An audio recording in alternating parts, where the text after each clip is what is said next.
ನಿಮ್ಮ favourite serials ಈಗ ಟಿವಿಗಿಂತ ಮುಂಚೆ ಸನ್ ನೆಕ್ಸ್ಟ್ ಆಪ್ ನಲ್ಲಿ ಜಾಲಿಯಾಗಿ ಎಲ್ಲರಿಗಿಂತ ಮುಂಚೆ ನೋಡಿ.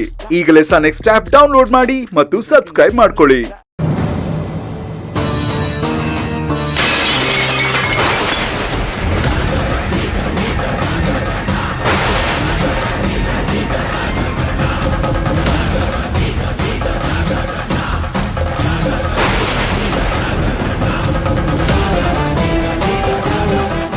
ದೇವ್ರೆ, ಇವತ್ತು ಯಾಕೆ ಹೀಗಾಗ್ತಿದೆ? ಒಂದಾದ್ಮೇಲೆ ಒಂದು ಅಪಶಕನ ಆಗ್ತಿದೆಯಲ್ಲ.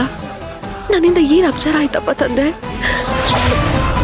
ತಪ್ಪಾಯ್ತು ತಪ್ಪಾಯ್ತು ತಪ್ಪಾಯ್ತು.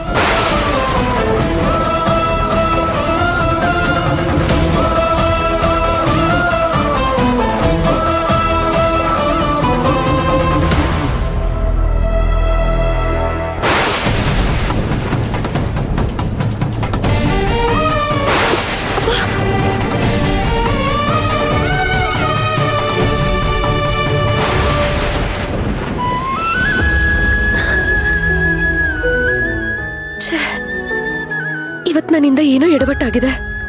ಇಲ್ಲ ಅಂದ್ರೆ ಹೀಗೊಂದ್ರ ಮೇಲೊಂದು ಅಪಶಕನ ಆಗೋದಕ್ಕೆ ಸಾಧ್ಯನೇ ಇಲ್ಲ. ದೇವ್ರೆ, ಇವತ್ ನನ್ನಿಂದ ಏನೋ ಎಡವಟ್ಟಾಗಿದೆ.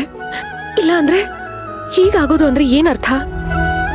ದೇವ್ರೆ, ನನ್ನಿಂದ ಏನೇ ಅಪಚಾರ ಆಗಿದ್ರು ಅಪರಾಧ ಆಗಿದ್ರು ದಯವಿಟ್ಟು ಕ್ಷಮಿಸ್ಬಿಡು.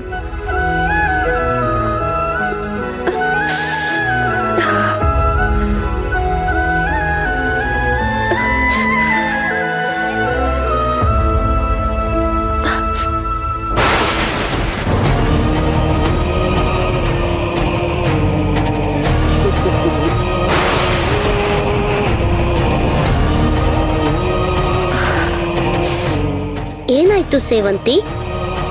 ಏನಿಲ್ಲ ಅಮ್ಮ, ಒಳಗಡೆ ಕ್ಲೀನ್ ಮಾಡ್ತಿರುವಾಗ ಗಾಜ್ ಚುಚ್ಕೊಂಡ್ಬಿಡ್ತು, ಕೈಗೆ ರಕ್ತ ಬರ್ತಿದೆ. ಅಯ್ಯಯ್ಯೋ, ತಡೀರಿ, ಬಟ್ಟೆ ಕಟ್ತೀನಿ. ಅಯ್ಯೋ ಅಮ್ಮ, ಬೇಡ, ಪರವಾಗಿಲ್ಲ, ನಿಲ್ಲುತ್ತೆ. ನೋಡಿ, ನಿಂತೋಯ್ತು.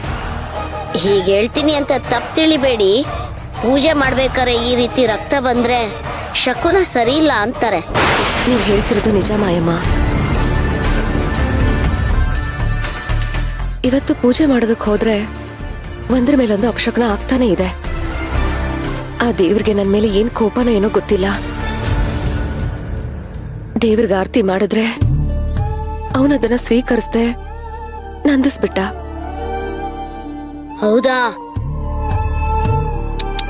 ಬಿಡ್ತು ಬಿಡ್ತು ಬಿಡ್ತು. ಆಮೇಲೆ ತಪ್ಪಾಯ್ತು ಅಂತ ಕೇಳ್ಕೊಂಡು ಮತ್ತೆ ಆರತಿ ಮಾಡಿದ್ರು ಆ ದೇವ್ರಿಗೆ ಕರುಣೆ ಬರ್ಲಿಲ್ಲ ಅನ್ಸತ್ತೆ. ದೇವ್ರ ಫೋಟೋನೇ ಬಿದ್ದೋಯ್ತಮ್ಮ. ಅಯ್ಯೋ ಶಿವನೇ, ಇದು ಎಂತ ಗ್ರಹಚಾರ ಬಂತಮ್ಮ?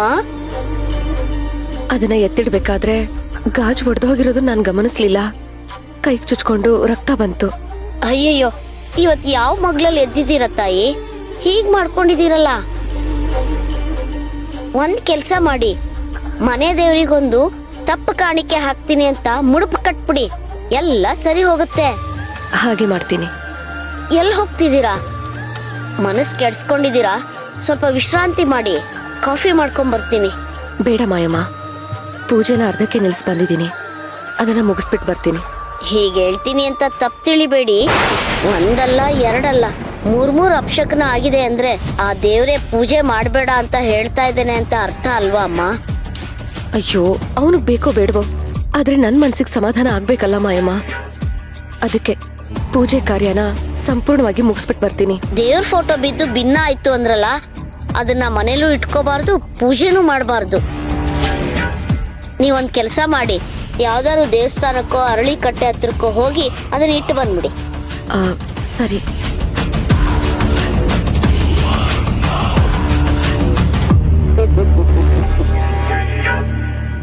ಹೋಗು ಹೋಗು, 3ಕ್ಕೆ ಮುಕ್ತಾಯ ಆಗೋಯ್ತು. ನೀನಿವತ್ತು ಎಷ್ಟು ಸತಿ ಪೂಜೆ ಮಾಡಿದ್ರು, ಎಷ್ಟು ಸತಿ ಸ್ನಾನ ಮಾಡಿದ್ರು ಏನೂ ಲಾಭ ಇಲ್ಲ.